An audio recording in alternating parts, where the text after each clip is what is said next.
आपण पाहत आहात नाशिक खबर न्यूज, जनतेचे हक्काचे व्यासपीठ।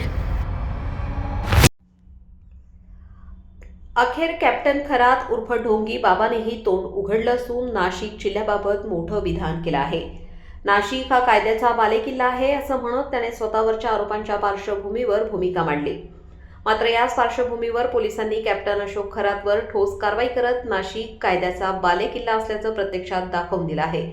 सध्या या प्रकरणामुळे नाशिकमध्ये मोठी खळबळ उडाली असून नागरिकांमध्ये संतापाची भावना व्यक्त होत आहे।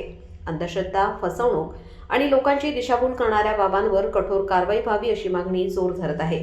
दरम्यान प्रशासन आणि पोलीस यंत्रणा सतर्क झाली असून या प्रकरणाची सखोल चौकशी सुरू आहे। कायद्याचा धाक दाखवत अशा प्रकारांना आळा घालण्याचा प्रयत्न केला जात आहे। या सर्व घडामोडींमुळे भोंदूबाबा प्रकरण आता अधिकच तापलं असून पुढील काही दिवसात महत्त्वाचे खुलासे होण्याची शक्यता व्यक्त केली जात आहे।